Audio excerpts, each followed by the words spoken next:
உலகத்துல இருக்கிற எந்த அரசியல்வாதியா இருந்தாலும் நான் இப்படி நான் அப்படி நான் வந்தா அது செய்வேன் இது செய்வேன்னு ஏதாவது ஒரு கொள்கை பேசுவாங்க.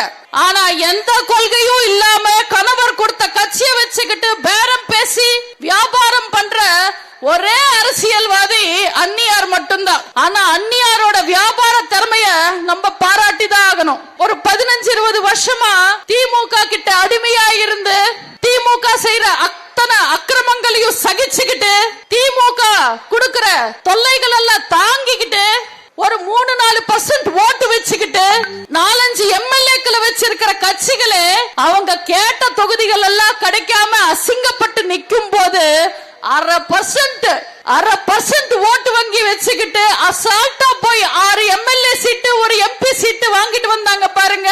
அங்க நிக்கிறாங்க அந்நியார். இவங்க அரசியல்ல இருக்கிறத விட வியாபாரத்துல இருந்தாங்கன்னா சிறப்பா வருவாங்க.